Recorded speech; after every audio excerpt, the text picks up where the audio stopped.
जय हिंद दोस्तों। आपका हलक एग्जाम में स्वागत है। मैं रविकांत। आज से हम आपके लिए आर ओ आर ओ अर्थ और यूपीपीसीएस दो एग्जाम को मेन टारगेट करके हम लोग हिस्ट्री का, इतिहास का हम लोग क्या लेके चल रहे हैं। इतिहास, जो कि आपका हिस्ट्री काफ़ी इंपॉर्टेंट है दोनों एग्जामों के लिए, आर ओ आर ओ के लिए और यूपीपीसीएस के लिए। ठीक है, क्योंकि यूपीपीसीएस भी जहाँ तक पता चल रहा है कि मार्च में होना है, और आर ओ का तो आपका डेट पता ही है, 11 फरवरी को होना है। तो उसमें आपका हिस्ट्री काफ़ी इंपॉर्टेंट है। तो उसी को हम लोग घटना चक्र का पूर्वावलोकन लेकर चल रहे हैं। आज से हम स्टार्ट कर रहे हैं, और आज ही से हम जियोग्राफी स्टार्ट करेंगे। लेकिन जियोग्राफी की जो क्लास मिलेगी आपको अल्टरनेट डेज में मिलेगी, एक दिन जियोग्राफी और एक दिन आपका आर ओ का टेस्ट मिला करेंगे। अभी फिलहाल स्टार्टिंग हम लोग हिंदी के टेस्ट करेंगे, हिंदी के 10-15 टेस्ट करके उसके बाद हम लोग जीएस का स्टार्ट करेंगे। ठीक है, तो आइए हम लोग स्टार्ट करते हैं अपनी क्लास को। तो आप लोग क्लास स्टार्ट करने से पहले आप लोग हलो एग्जाम को सब्सक्राइब कर लीजिएगा, और आप अपने दोस्तों तक शेयर कर दीजिए। ठीक है, तो आइए स्टार्ट करते हैं। तो हम सबसे पहले एंशियंट हिस्ट्री देखेंगे, अर्थात प्राचीन भारत का इतिहास देखेंगे। उसमें जितने चैप्टर हैं, और लगभग लगभग सभी चैप्टर इंपॉर्टेंट आपके लिए, तो ये देखेंगे हम लोग। एक पाषाण काल हो गया, फिर उसके बाद आपका वैदिक सभ्यता, बौद्ध, जैन, शैव, यूनानी, मौर्य, ये देखेंगे। उसके बाद हम लोग देखें मिडिवल हिस्ट्री, यानी कि मध्यकालीन भारतीय इतिहास देखें। ठीक है, जैसे ये खत्म होगा उसके बाद हमारा आ जाएगा आधुनिक भारत का इतिहास। और आधुनिक भारत इतिहास देखिए थोड़ा काफ़ी लंबा है, और इसी से आपका जितना आपका मॉडर्न हिस्ट्री से क्वेश्चन पूछता है उन उतना ही दोनों मिला के मिडिवल एंड मॉडर्न से पूछता है। ठीक है, ये इसलिए आपका क्या ज़्यादा इंपॉर्टेंट है, मॉडर्न हिस्ट्री है। तो मॉडर्न हिस्ट्री हम लोग और अच्छे से देखेंगे, और इसमें आप लोग 1992 से लेकर 2023 तक के जितने पेपर हैं सब दिए हुए हैं, यानी पीआईक्यू, यूपी पीसीएस का, आरओ का और आईएएस का भी इसमें दिया हुआ। ठीक है, तो अब हम लोग आते हैं प्राचीन भारत के इतिहास का। सबसे पहले क्या देखें हम लोग, प्राचीन भारत का इतिहास। ठीक, तो आप पता है इतिहास काफ़ी इंपॉर्टेंट है। सब लोग हम लोग कहाँ से स्टार्ट करेंगे, सबसे पहले पाषाण काल से। कहाँ से स्टार्ट करेंगे हम लोग, पाषाण काल से। ठीक है, तो आइए देखते हैं। जिस काल का कोई लिखित साक्ष्य नहीं मिलता उसे क्या बोलते हैं हम लोग, जिस काल का कोई लिखित साक्ष्य नहीं मिलता उसे हम लोग बोलते हैं प्रागैतिहासिक काल। ठीक है, उसे क्या बोलते हैं हम लोग, प्रागैतिहासिक काल बोलते हैं। और आद्य ऐतिहासिक काल कौन सा, आद्य ऐतिहासिक काल में लिपि के साक्ष्य तो हैं, यानी कि रिटर्न साक्ष्य है, लेकिन उसको अभी तक पढ़ा नहीं गया सही से, अपठ्य है। ठीक है, यानी पढ़ने में भी कठिनाई हो रही है, पढ़ नहीं पा रहा है। तो क्या है, जो पाषाण काल में यानी जिसे पढ़ाना जाएगा वो कौन से काल हो जाएगा, वो प्रागैतिहासिक काल हो जाएगा। और आद्य ऐतिहासिक काल लिपि है लेकिन उसको पढ़ा नहीं गया। ठीक है, फिर उसके बाद जब से लिखित विवरण मिलते हैं उसे ऐतिहासिक काल बोलते हैं, यानी जहाँ से लिखने के साक्ष्य मिल रहे हैं और उसको पढ़ भी पा रहे हैं वो ऐतिहासिक काल हो जाएगा। ठीक है, उसके बाद प्रागैतिहास के अंतर्गत पाषाणकालीन सभ्यता, कौन से, पाषाणकालीन सभ्यता, तथा आद्य इतिहास के अंतर्गत सिंधु घाटी सभ्यता, कौन से, जैसे हम लोग इंडस वैली सिविलाइजेशन बोलते हैं, कौन से, इंडस वैली सिविलाइजेशन। ठीक है, यानी घाट सिंधु घाटी सभ्यता एवं ताम्र पाषाणकालीन सभ्यता, कौन सी, ताम्र पाषाणकालीन सभ्यता, इसे आहार या जोरबे आदि के नाम से भी जाना जाता है।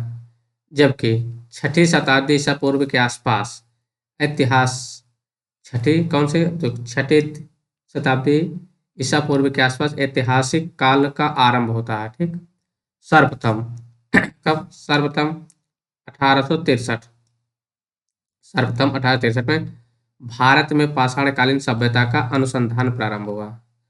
पाषाण निर्मित उपकरणों की अधिकता के कारण संपूर्ण पाषाण युगीन संस्कृत को तीन तीन चरणों में विभाजित किया गया। ठीक है, जो पाषाण निर्मित उपकरणों का अधिकता के कारण संपूर्ण पाषाण युगीन को, यानी किसको, पहले पाषाण युग को बांट रहे हैं हम लोग तीन पार्ट में। ठीक है, कौन कौन से हैं, वो आपका था पूरा पाषाणकालीन, पूरा पाषाणकालीन, मध्य पाषाणकालीन उसका बाद आता है नवपाषाणकालीन, ठीक। और आपका इन तीनों से आपका नवपाषाणकालीन इंपॉर्टेंट है, काफी इंपॉर्टेंट, थोड़ा नहीं काफी ज्यादा इंपॉर्टेंट, ठीक है। इस लोग आप लोग नवपाषाणकालीन के थोड़ा अच्छे से देखेंगे। उपकरणों के भिन्नता के आधार पर पूरा पाषाणकालीन को, किसको, पूरा पाषाणकालीन को भी 3 भागों में विभाजित किया गया है। इसको पूरा पाषाणकालीन को भी 3 भागों में डिवाइड किया गया है, यानी इसको।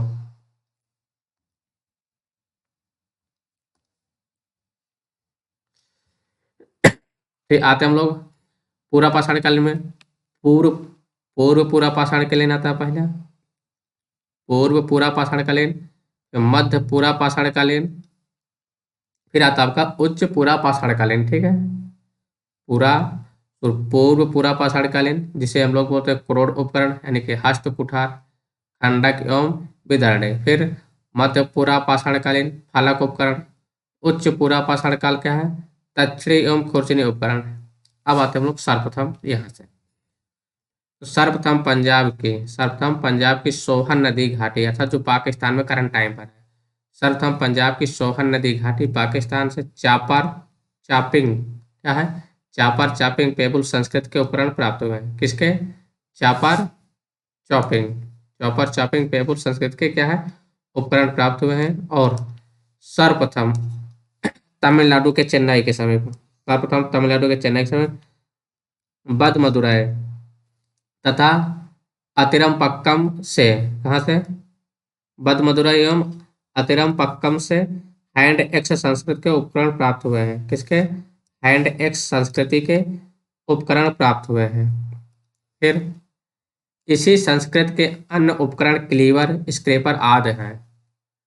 उसका जियोलॉजिकल सर्वे ऑफ इंडिया के आधार पर, यानी भारतीय भू वैज्ञानिक सर्वेक्षण के वैज्ञानिकों रॉबर्ट ब्रूस फुट, ये कौन थे, ब्रिटिश भू वैज्ञानिक और पुरातत्वविद थे। ये क्वेश्चन कई बार पूछा है। ये कौन थे, रॉबर्ट ब्रूस कौन थे, ये क्वेश्चन कई बार पूछा है। तो कौन है, भू वैज्ञानिक और पुरातत्वविद भी थे, ठीक है।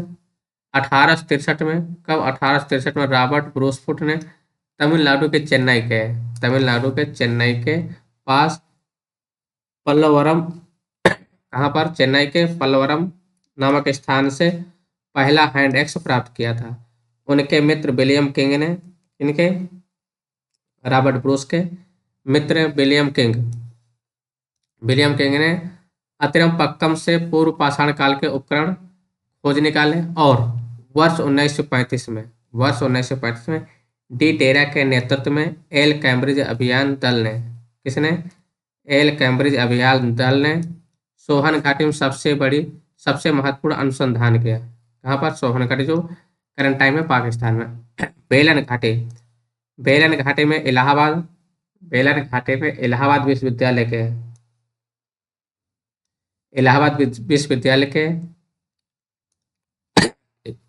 के जी आर शर्मा, कौन, जी आर शर्मा के निर्देशन में अनुसंधान किया गया, ठीक है। जी आर शर्मा के निर्देशन में अनुसंधान किया गया। और पूर्व पूरा पाषाण काल से संबंधित यहाँ 44 कितने 44 पूरा स्थल प्राप्त हुए हैं। उपकरणों के अतिरिक्त बेलन घाटी के लोहदा नाला क्षेत्र से इस काल की अस्थि, यानी कि अस्थियां अर्थात बोन निर्मित माता देवी की एक प्रतिमा मिली। कहाँ पर मिली, जीआर के निर्देशन में, कहाँ पर, बेलन घाटी, ठीक है। माता देवी की एक प्रतिमा मिली जो संप्रति कौशाम्बी संग्रहालय, कहाँ पर, संप्रति कौशाम्बी संग्रहालय में सुरक्षित है, जो कि इलाहाबाद के निकट है कौशाम्बी का। फलकों की अधिकता के कारण मध्य पूरा पाषाण काल को, इसको मध्य पूरा पाषाण काल को फलक संस्कृति, कौन सी, फलक संस्कृति या फलक ब्लेड स्क्रेपर संस्कृति भी कहा जाता है। तो ये आपसे क्वेश्चन पूछ सकता है कि फलक संस्कृति टाइम पीरियड क्या था, तो क्या कहेगा आप, पूरा नहीं, ये क्या हो जाएगा, मध्य पूरा पाषाण काल, ठीक है, मध्य पूरा पाषाण कालीन, ठीक। इन उपकरणों का निर्माण क्वार्टजाइट पत्थरों से किया गया है। पूरा पाषाण कालीन मानव का जीवन पूर्णतः प्राकृतिक था, यानी कि इनका क्या जीवन था, पूरा प्राकृतिक था, यानी सभी चीजें नेचुरल चीज यूज करते थे। वो प्रधानता शिकार पर निर्भर रहते थे, यानी हंटिंग इनका मेन वर्क रहता था। और उनका भोजन क्या रहता है, जब हंटिंग करें तो क्या करें, मांस खाएंगे या कंदमूल हुआ करता था। अग्नि के प्रयोग से अपरिचित रहने के कारण वो कच्चा मांस खाते थे। यानी किस टाइम की बात कर रहे हैं हम लोग, अभी पाषाण काल, पूरा पाषाण काल की बात कर रहे हैं कि वहां पर ये लोग अग्नि से यानी आग से अपरिचित थे। इस युग का मानव मुख्यतः शिकारी था। इस काल के मानव को पशुपालन तथा कृषि का ज्ञान भी नहीं था। इसका पशुपालन और कृषि का भी, एग्रीकल्चर का भी ज्ञान नहीं था। कहाँ पर, पूरा पाषाण काल। अब हम लोग आते हैं कहाँ पर, मध्य पाषाण काल के विषय में जानकारी। कहाँ पर, मध्य पाषाण काल के विषय में जानकारी। ठीक है, सर्वप्रथम 1867 में, अभी हम लोग 1863 से, अब आ गए हम लोग 67 में। 1867 ईस्वी में हुई, जब आर्कीबाल्ड कैम्पबेल कलाइल ने विंध्य क्षेत्र से रॉक पेंटिंग यानी शैल चित्र, रॉक पेंटिंग खोज निकाले थे। कहाँ से, एमपी से। मध्य पाषाण काल के विशिष्ट औजार क्या थे, सूक्ष्म पाषाण या पत्थर के बहुत छोटे औजार थे। यानी कि इस टाइम मध्य काल में औजार छोटे होने लगे। भारत में मानव अस्थिपंजर सर्वप्रथम मध्य पाषाण काल से प्राप्त होने लगते हैं। कहाँ से, क्वेश्चन आपसे पूछेगा मानव अस्थिपंजर कब प्राप्त हुए, तो कब से हुए हैं, मध्य पाषाण काल से प्राप्त होना स्टार्ट हो गए थे। गुजरात स्थित लंगनाज गुजरात स्थित लंगनाज एक महत्वपूर्ण मध्य पाषाण कालीन पुरा स्थल है। कहाँ पर है ये, गुजरात। क्वेश्चन पूछेगा लंगनाज कहाँ पर स्थित है, गुजरात में। यहाँ से लघु लघु मतलब छोटे पाषाण उपकरणों के अतिरिक्त पशुओं की हड्डियां, कब्रिस्तान, कुछ मिट्टी के बर्तन भी प्राप्त हुए। तो कहाँ से हो रहे हैं ये सब, मध्य पाषाण कालीन से। ठीक है, मध्य पाषाण कालीन से क्या क्या मिले आपको, मानव अस्थिपंजर मिले, पशुओं की हड्डियां मिले, कब्रिस्तान मिले और मिट्टी के बर्तन मिले। और यहाँ से 14 मानव कंकाल भी मिले हैं।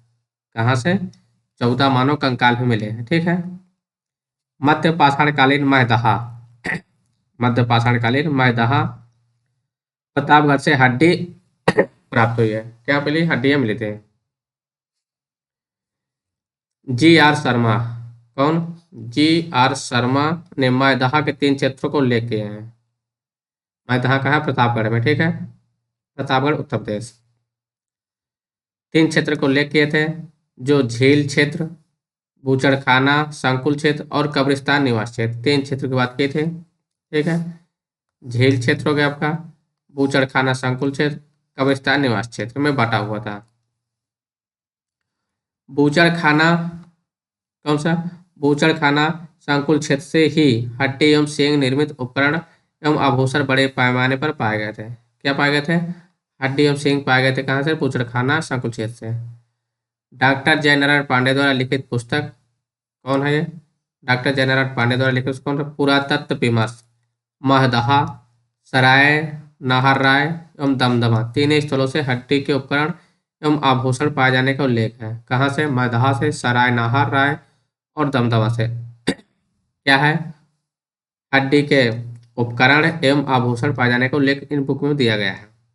दमदमा में किए गए उत्खनन के फलस्वरूप पश्चिमी तथा मध्यवर्ती क्षेत्र से कुल मिलाकर 41 मानव समाधान ज्ञात हुए हैं। कितने, टोटल 41 मानव समाधान के प्राप्त हुए हैं, ज्ञात हुए हैं।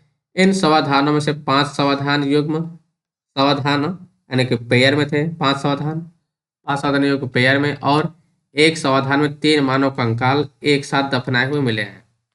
कितने, एक समाधान में यानी जो कब्रिस्तान होता है उसमें जो दफनाया जाता है एरिया को बोलते हैं समाधान, उससे 3 मानव कंकाल एक साथ दफनाए हुए मिले हैं।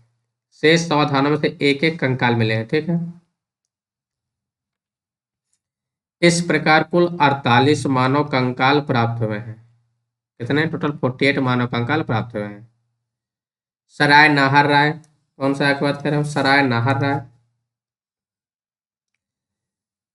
सराय नाहर राय से ऐसी समाधि मिली है जिसमें 4 मानव शव एक साथ दफनाए गए। कहाँ से, सराय नाहर राय से। ठीक है, कितने, 4 मानव शव एक साथ दफनाए गए थे। यहाँ की कब्रें जो समाधियाँ थी आवास क्षेत्र के अंदर स्थित थी। कहाँ, आवास क्षेत्र के अंदर स्थित थी। ठीक है,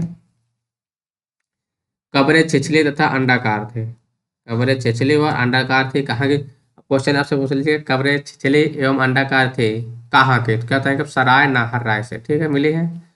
बिंद क्षेत्र के लेखहिया, बिंद क्षेत्र के लेखहिया के शिलाश्रय संख्या 1 से मध्य पाषाणी के लघु पाषाण उपकरणों के अतिरिक्त 17 मानव कंकाल प्राप्त हुए, जिनमें से कुछ सुरक्षित हालत में है, अधिकांशतः अधिकांशतः क्षत विक्षत अवस्था में, अर्थात सब खराब हो चुके, टूटी फूटी है, क्षत विक्षत अवस्था में है।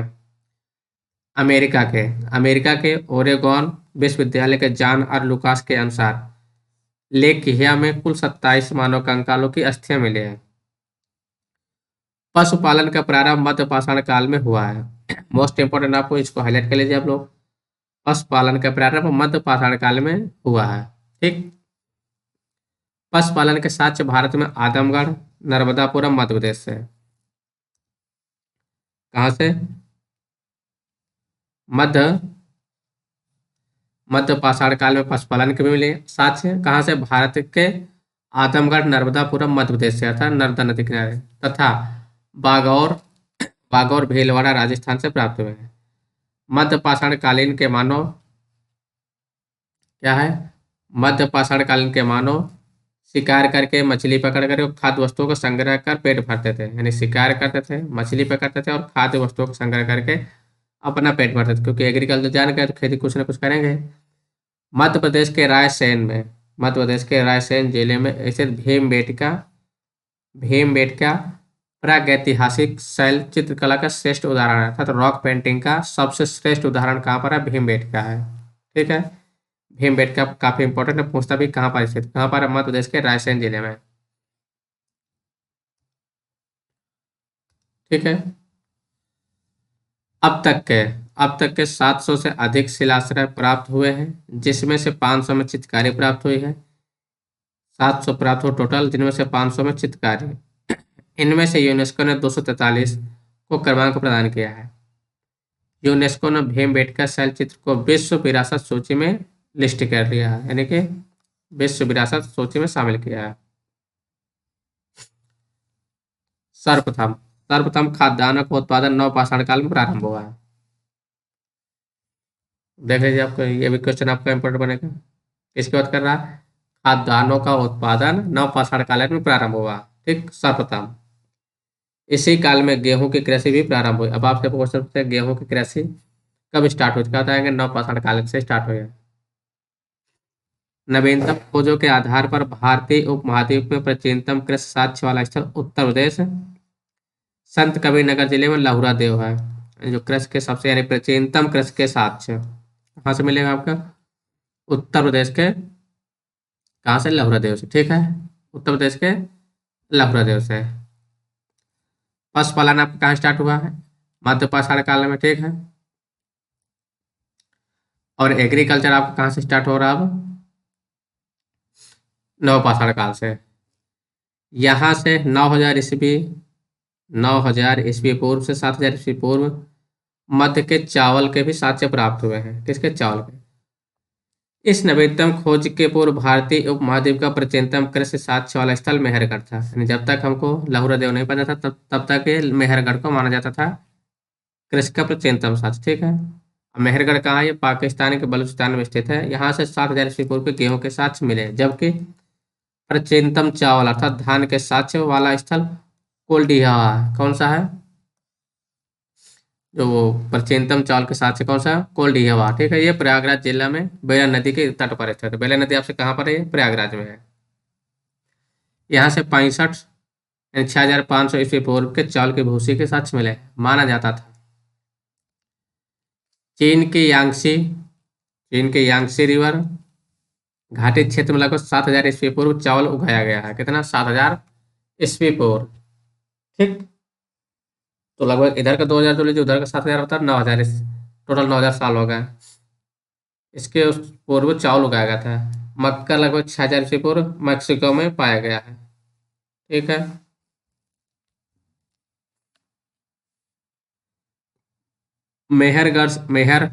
मेहरगढ़ से पाषाण संस्कृत से लेकर हड़प्पा सभ्यता तक के संस्कृत अवशेष प्राप्त हुए। कहाँ पर? मेहरगढ़ से। पाषाण काल के भी पाए गए हैं और इंडस वैली सिविलाइजेशन के भी पाए गए हैं।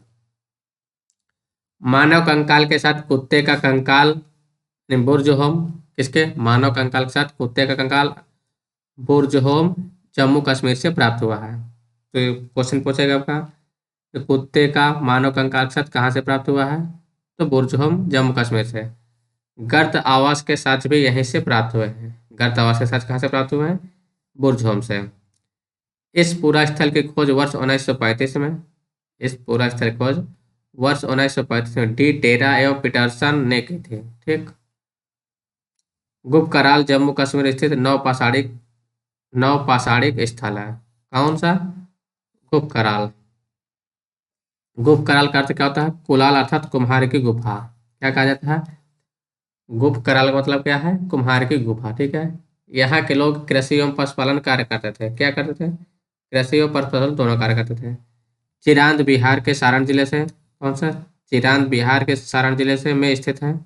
यहाँ से नवपाषाणिक अवशेष प्राप्त हुए हैं। आपसे क्वेश्चन पूछ सकता है कि बिहार में नवपाषाणिक, यहाँ के नवपाषाण काल के कुछ अवशेष मिले हैं। तो कहाँ से मिले हैं, चिरांद बिहार के सारण जिले से।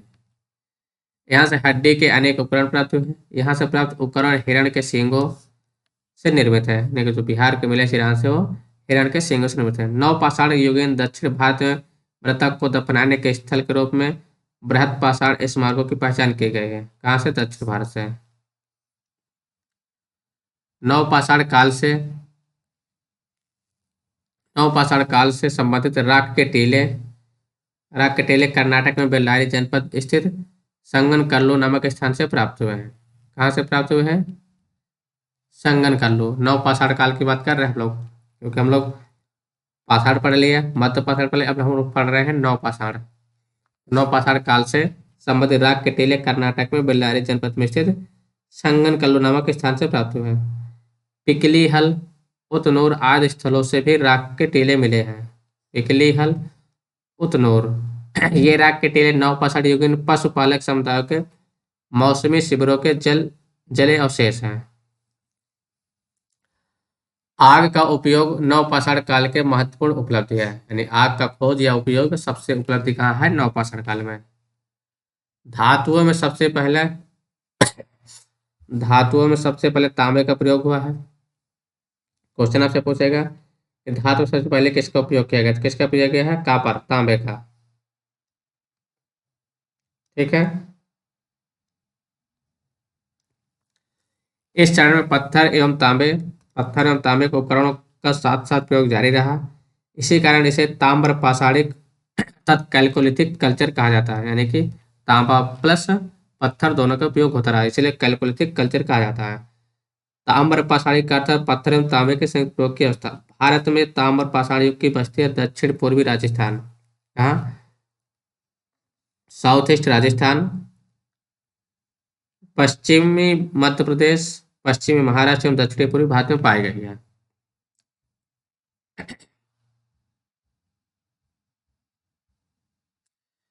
दक्षिणी पूर्वी राजस्थान में अनेक पूरा स्थलों की खुदाई हुई है। कहाँ पर, दक्षिणी पूर्वी राजस्थान में अनेक पूरा स्थल खुदाई हुई है।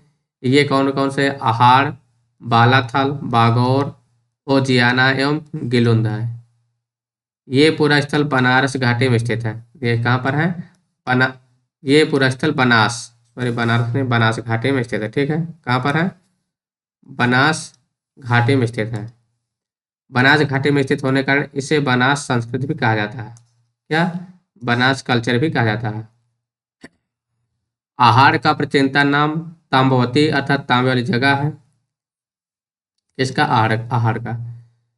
गिलुंद, बालाथल, ओजियाना में घरों के चार दीवारी से घेरा गया है। किसके, घरों के चार दीवारी से घेरा गया है घरों को। आहाड़ के पास गिलुंद में मिट्टी की इमारतें बनी हैं, किंतु कहीं कहीं पक्के ईंटें भी लगी हुई हैं। कहाँ पर, आहाड़ के पास गिलुंद में पक्के ईंटें भी हैं। गेलुंद में तांबे के टुकड़े मिले हैं। आहार संस्कृत 2100 से लेकर 1500 ईस्वी पूर्व के हैं। अन्य ताम्र पाषाणिक संस्कृतियों से भिन्न है, क्योंकि जहाँ दूसरे केंद्रों में लाल व काले लेप के मात्र मृदभांड बने हैं, जहाँ दूसरे केंद्र पर लाल व काले लेप के मृदभांड बने, वहीं यहाँ पर इस लेप के ऊपर सफेद रंग से चित्रकारी की गई है। किससे, सफेद रंग से चित्रकारी की गई है। कृष अर्थात काले लोहित मृद भांड परंपरा विशिष्ट रही है। पश्चिमी मध्य प्रदेश में मालवा, कायथा, एरन व नौदा टोली प्रमुख स्थल हैं। नौदा टोली मध्य प्रदेश के एक महत्वपूर्ण ताम्र पाषाणी पुरा स्थल है। इस पर आगे हम लोग ताम्र पाषाण हम लोग पढ़ रहे हैं, ठीक है। नौदा टोली कहाँ का है? महत्वपूर्ण ताम्र पाषाणी पुरा स्थल है जो खारगोन जिले में स्थित है। इसका उत्खनन एच डी संकालिया, कौन? एच डी संकालिया ने कराया था। किसका? खारगोन जिले में जो स्थित कौन सा नौदा टोली है, इसका उत्खनन किसने कराया है? एच डी संकाली ने। यहाँ से मिट्टी बांस एवं फूस के बने चौकोर एवं वृत्ताकार घर मिलते हैं, ठीक है। यहाँ से मिट्टी घर मिलते हैं। यहाँ के मूल मृद भांड लाल काले रंग के हैं जिन पर ज्यामिति आरेख उत्कीर्ण है। अब हम लोग आते हैं कायथा संस्कृति, जो हड़प्पा संस्कृति की कनिष्ठ समकालीन है, यानी कि हड़प्पा इंडस वैली के समकालीन है कायथा संस्कृति।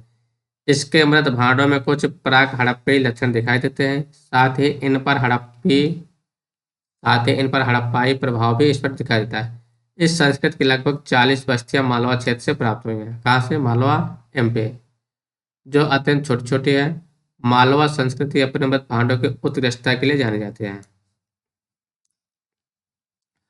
मध्य प्रदेश में कायथा एवं एरन की तथा पश्चिमी महाराष्ट्र में इनाम गांव, मध्य प्रदेश में कौन से? कायथा, एरन तथा पश्चिमी महाराष्ट्र में इनाम गांव की बस्तियां किलाबंद हैं। कौन सा है?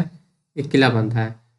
पश्चिमी महाराष्ट्र के प्रमुख पूर्व स्थल अहमदनगर जिले में जोरबे, नेवासा व दैमाबाद है। पुणे में चंदौली, सोनगांव, इनाम गांव है।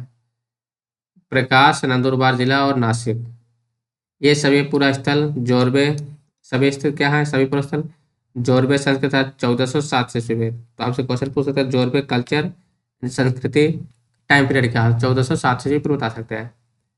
200 अब तक क्या था? 200 जोरबे स्थलों में प्रवरा नदी, कौन से? प्रवरा नदी के तट पर स्थित दैमाबाद सबसे बड़ा है। कौन सा? दैमाबाद सबसे बड़ा है। और आपका सबसे सदन ये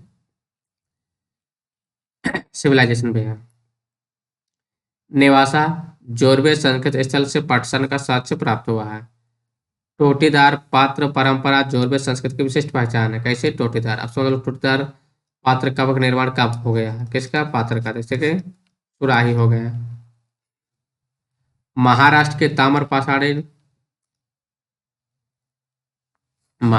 ताम्र पाषाणीन कालीन संस्कृति जोरबे संस्कृति के नेवासा, दैमाबाद, चंदौली, इनाम गांव आदि पूरा स्थलों मृतकों के उत्तर से दक्षिण दिशा में घरों के फर्श के नीचे दफनाए जाने के साक्ष्य है। कहाँ से?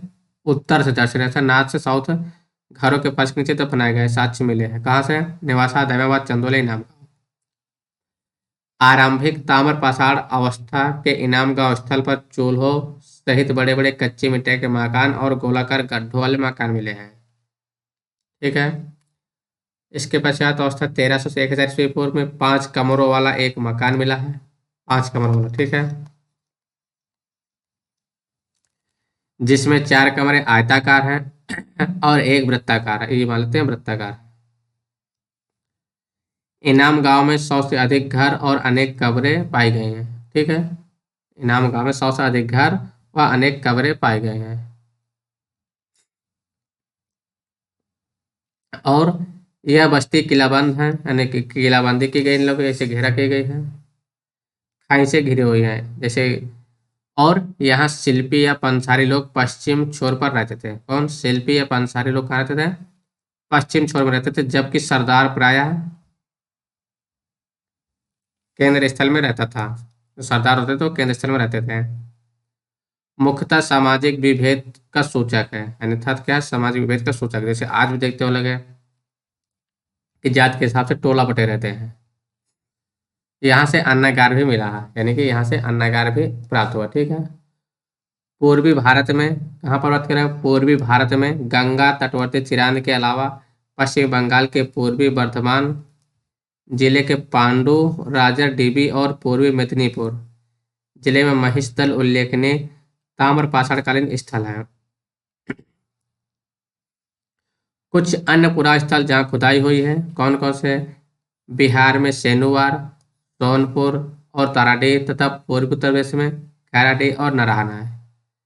बिहार, महाराष्ट्र और मध्य प्रदेश में रहने वाले लोग टोंटी वाले जलपात्र, गोलीदार तस्तरिया एवं गोलीदार कटोरे बनाते थे। कहाँ? महाराष्ट्र और MP, Bihar. South east Rajasthan अर्थात दक्षिण पूर्वी राजस्थान, पश्चिमी मध्य प्रदेश, पश्चिमी महाराष्ट्र और अनंत रहने वाले ताम्र पाषाण युग के लोग मवेशी पालन व कृषि करते थे। क्या करते थे? यानी जानवर पालते थे और कृषि भी करते थे। जानवर क्या होते थे? गाय, भेड़, बकरी, भैंस रखते थे और हिरण का शिकार भी करते थे।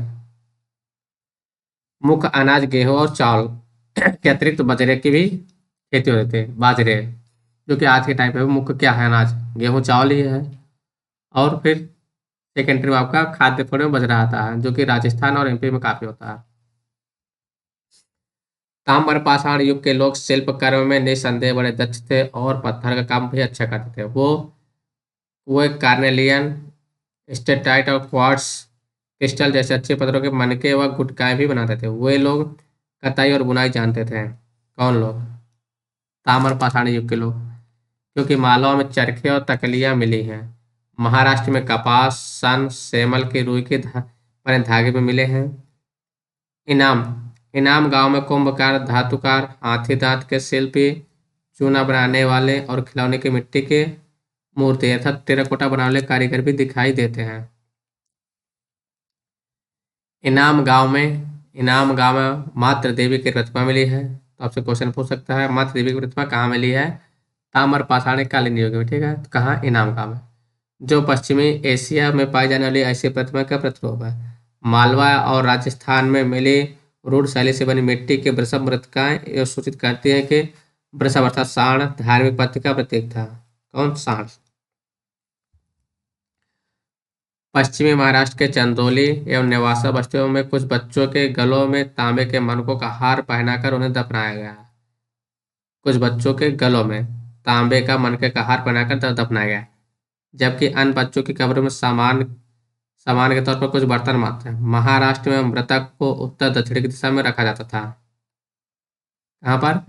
महाराष्ट्र में मृतक को उत्तर दक्षिण दिशा में दफनाया जाता था, लेकिन दक्षिण भारत में पूर्व पश्चिम दिशा में दफनाया जाता था। जैसे आज भी हम लोग जैसे देखते हैं जो नॉर्थ में है उत्तर दक्षिण दिशा में दफनाया जाता है, लेकिन साउथ में पूर्व पश्चिम दफनाया जाता है। पश्चिमी भारत में लगभग कहाँ पर? पश्चिमी भारत में लगभग संपूर्ण समाधान एक्सीडेंटल बरियल प्रचलित था, जबकि पूर्वी भारत में आंशिक समाधान चलता था। सबसे बड़ी निधि मध्य प्रदेश के कुंगेरिया से प्राप्त हुई, जिसमें 424 तांबे के औजार एवं हथियार तथा 102 चांदी के पतले प्लेट हैं। कायथा हम लोग कहाँ पर आता है? कायथा के एक घर में तांबे के 28 कंगन और 2 अद्वितीय ढंग के कुल्हाड़ियां पाए गए हैं। अर्थ किसके? तांबे कंगन है। इसी स्थान पर स्टेटाइट और कार्नेलियन जैसे कीमती पत्थरों की गोलियों की हार पत्थरों में जमा पाया गया है। गणेश्वर स्थल राजस्थान में खेतड़ी ताम्रपट्टी के सीकर झुंझुनू क्षेत्र के तांबे के समृद्ध खानों में के निकट पड़ता है। दक्षिण भारत में ब्रह्मगिरी, कर्नाटक, पिकलीहल, संगनकल्लू, मास्के, हल्लूर आदि से ताम्र पाषाण युगीन बस्तियों के साक्ष्य मिले हैं।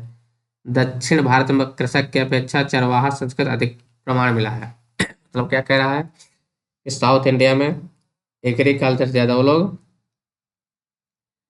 इसके चरवाहे पर ज्यादा फोकस करते थे, यानी कि जानवरों के पशुपालन पालन पर। ठीक है, फिर भारत में सर्वप्रथम 1861 में अलेक्जेंडर कनिंघम को पुरातत्व सर्वेक्षक के रूप में नियुक्त किया गया। कब? 1861 में किसको? अलेक्जेंडर कनिंघम को पुरातत्व सर्वेक्षक के रूप में नियुक्त किया गया था। और 1871 में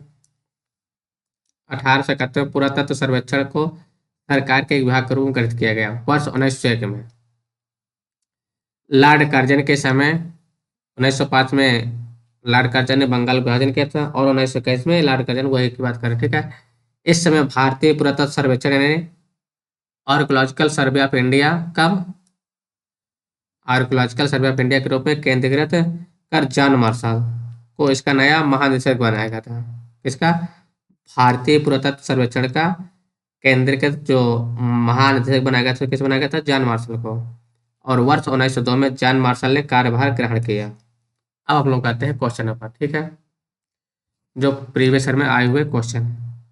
हम लोग काफी थ्योरी देख लिए हैं, आप लोग समझे भी होंगे अच्छे से, ठीक है। अब हम लोग देख लेते हैं, जितने हम लोग थ्योरी पढ़े उसके क्वेश्चन आंसर देख लेते हैं, ठीक है। क्या कह रहे हैं? रॉबर्ट ब्रूस फुट थे, तो क्या बता चुके हैं, भूगर्भिक वैज्ञानिक और पुरातत्वविद थे, ठीक है। कोपेनहेगन संग्रहालय की सामग्री से पाषाण कांस्य एवं लौह युग के त्रियुगी विभाजन किया था। किसने किया था? थॉमसन ने किया था, ठीक है। उत्खनित प्रमाणों के अनुसार पशुपालन का प्रारंभ हुआ था। पशुपालन का प्रारंभ कहाँ से हुआ था? मध्य पाषाण कालीन से हुआ था।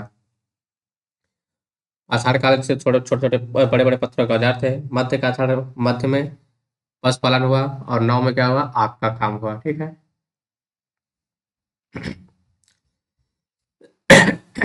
मध्य पाषाणिक प्रसंग में पशुपालन के प्रमाण जहां मिले वो स्थान है, यानी कि पशुपालन का प्रमाण कहाँ से मिले हैं? कहाँ से मिले हैं? आदमगढ़ से।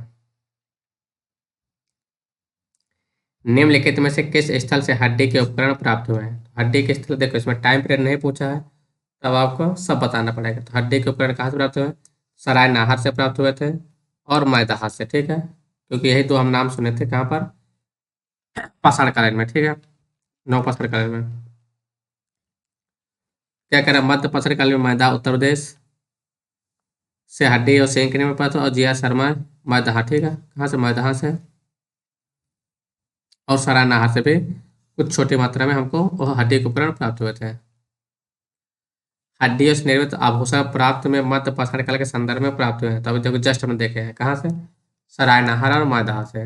देखो आर में पूछा गया है क्वेश्चन। अगला क्वेश्चन आते हैं, निम्नलिखित मध्य पाषाणिक स्थलों को भौगोलिक दृष्टि से पश्चिम से पूर्वी क्रम में व्यवस्थित कीजिए। कहाँ से?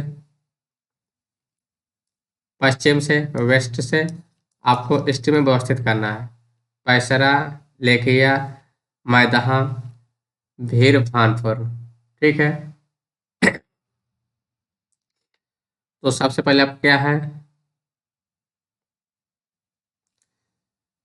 तो इसमें सी नंबर आपका सही है। सबसे पहले हो जाएगा मैदाहा, फिर आपका क्या हो जाएगा? लेकिया, देन उसका पैसरा, भीरभान, ठीक है।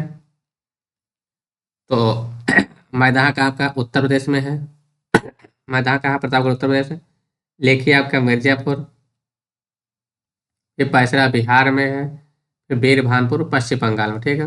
वीरभानपुर सबसे लास्ट में हो जाएगा ईस्ट में। एक एक कब्र से 3 मानव कंकाल निकले हैं। तो कहाँ से 3 मानव कंकाल निकले हैं? सरायनाहर यानी दमदमा से 3 मानव कंकाल प्राप्त हुए थे, ठीक है। कहाँ से? दम 3 मानव कंकाल प्राप्त हुए थे, ठीक है। खाद्यान्नों की कृषि सर्वप्रथम प्रारंभ हुए हैं। तो खाद्यान्न सबसे पहले कहाँ से स्टार्ट हुआ है? नवपाषाण काल में स्टार्ट हुआ है। भारत में मानव का सर्वप्रथम साक्ष्य कहाँ मिलता है? मानव की बात कर रहा, ठीक है, तो मानव का साक्ष्य कहाँ मिलता है? नर्मदा घाटी में। प्रथम मानव जीवाश्म भारत की किस नदी घाटी से प्राप्त हुआ? किसमें? नर्मदा घाटी। मानव द्वारा सर्वप्रथम प्रयुक्त अनाज था, क्या था वो? जौ। सबसे पहले जौ का प्रयोग किया गया, फिर गेहूं, पे चावल, ठीक है। आधुनिक मानव समाज द्वारा मुख्य रूप से 8 खाद्यान्न अर्थात 8 अनाजों का उपयोग किया गया है। जौ, गेहूं, चावल, मक्का, बाजरा, सोरगम, राई एवं जई। अनाजों के पौधे विभिन्न क्षेत्र में जंगली घास के रूप में विद्यमान थे, जिन्हें बीजों के रूप में अलग अलग क्षेत्र में अलग अलग समय पर मानव ने उगाया। वैश्विक दृष्टि से देखा जाए तो सर्वप्रथम जौ अर्थात बार्ली के 8,000 ईस्वी आसपास भूमध्य सागर कहाँ पर? मेडिटेरियन से ईरान के मध्य स्थित पश्चिम एशिया के देशों में मानव द्वारा उगाया गया था। बाद में लगभग इन्हीं क्षेत्रों में 800 ईस्वी के आसपास गेहूं उगाया जाने लगा। भारतीय उपमहाद्वीप में कृषि के प्राचीनतम साक्ष्य प्राप्त हुए हैं। सबसे यानी कि भारत में सबसे प्राचीनतम साक्ष्य कृष्ण के कहाँ मिले हैं? लहुरादेव। कहाँ से प्राप्त हुए हैं? लहुरादेव से। ठीक है। उत्तर प्रदेश के संत कबीरनगर जिले से। कृष्ण के प्राचीनतम साक्ष्य उत्तर प्रदेश से कहाँ मिले हैं आपको?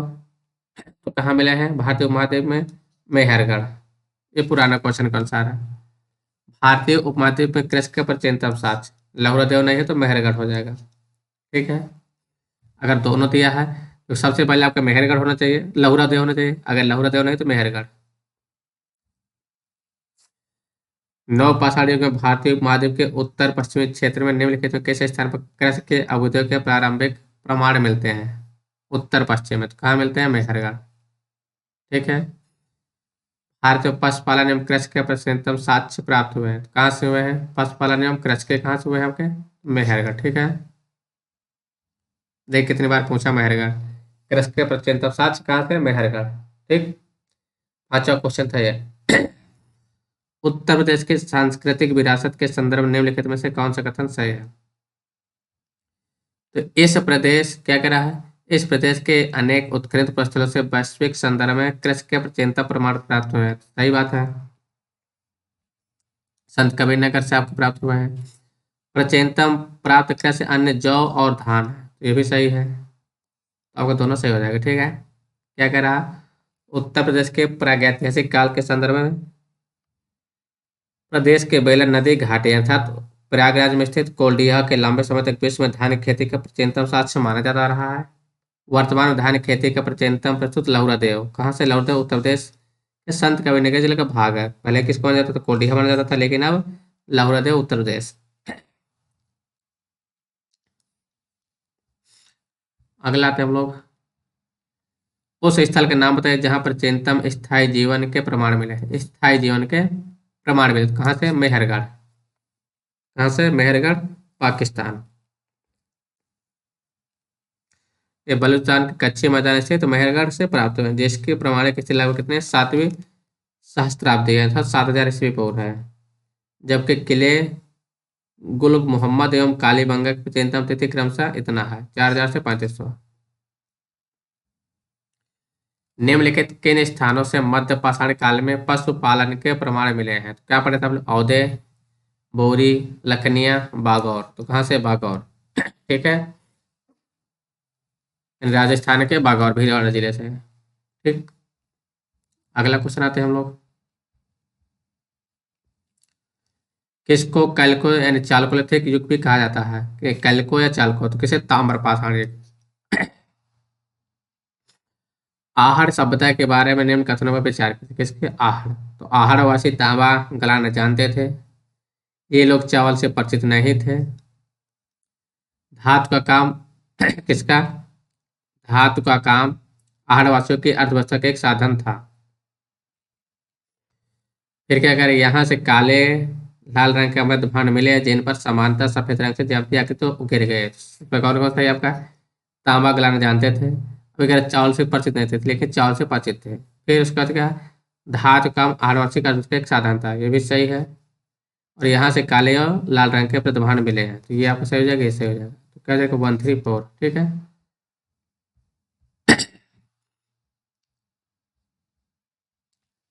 निम्न किस एक पूरा स्थल के पाषाण संस्कृति के लेकर हड़प्पा सभ्यता तक के संस्कृत अवशेष प्राप्त हुए हैं? पाषाण से लेकर हड़प्पा तक के सभ्यता कहाँ से प्राप्त हुए? तो कहाँ से हुए हैं? मेहरगढ़, बलूचिस्तान, पाकिस्तान से।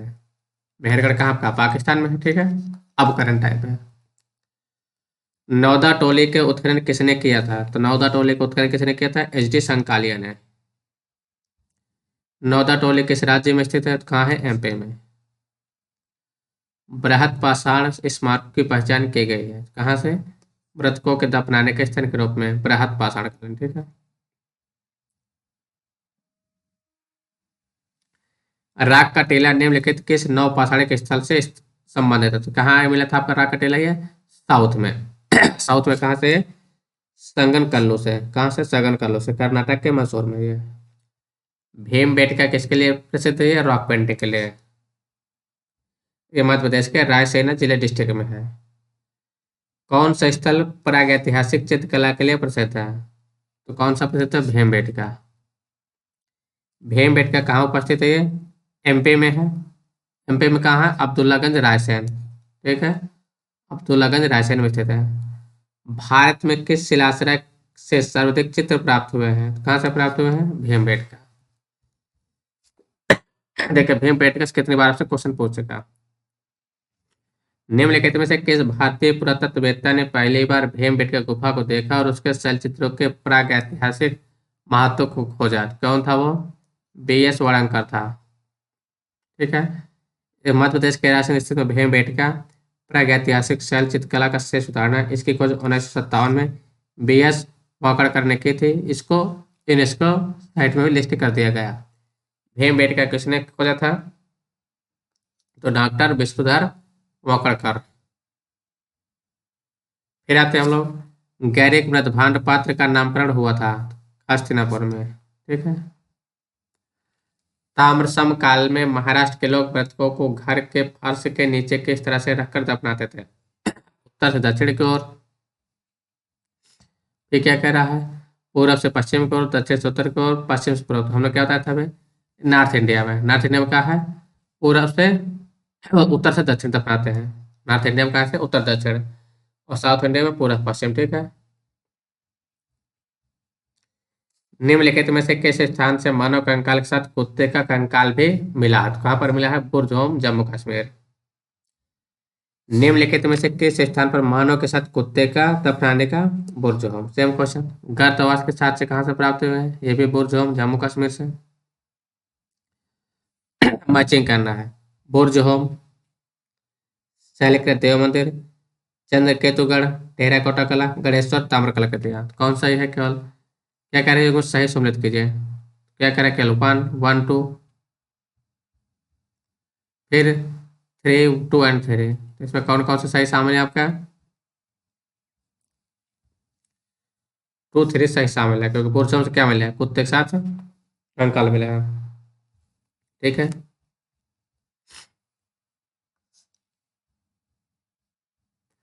विंध्य क्षेत्र के किस शिलाश्रय से सर्वाधिक मानव कंकाल मिले हैं? कहाँ से? विंध्य क्षेत्र। कहाँ से मिले थे? लेखिया से, क्योंकि हम लोग घगरिया पढ़े ही नहीं थे कहीं, ठीक है। अब आते हैं, नीचे दिए दो कथन दिए गए हैं। कथन ए, दूसरा कथन कारण दिए थे।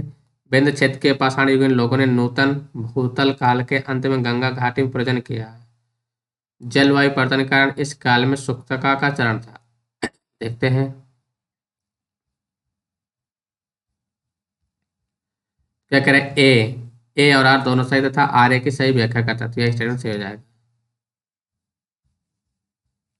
क्योंकि जी आर सर्वे ने सराय नाहर राय में खुदाई के बाद यह अवधारणा दी थी कि नूतन भूतल काल के अंत में सूखे के कारण विंध्य क्षेत्र में भोजन की कमी के कारण लोगों ने गंगा घाटी क्षेत्र में प्रवास किया था। भारतीय पुरातत्व सर्वेक्षण निम्नलिखित विभाग मंत्रालयों में से किसका संलग्न कार्यालय था? संस्कृति, पर्यटन, किसका? कल्चर मिनिस्टर, ठीक है। आर्कियोलॉजिकल सर्वे ऑफ इंडिया किसका था? संस्कृत मंत्रालय का अधीन विभाग है। भारतीय पुरातत्व के जनक किसे कहा जाता था? ये अलेक्जेंडर का निंघम थे, 1814 से 1893 तक। राष्ट्रीय मानव संग्रहालय कहाँ पर स्थित है? तो राष्ट्रीय मानव संग्रहालय कहाँ पर है? एमपी भोपाल में है, जिसका नाम बदल कर क्या कर दिया गया? इंदिरा गांधी राष्ट्रीय मानव संग्रहालय कर दिया गया है।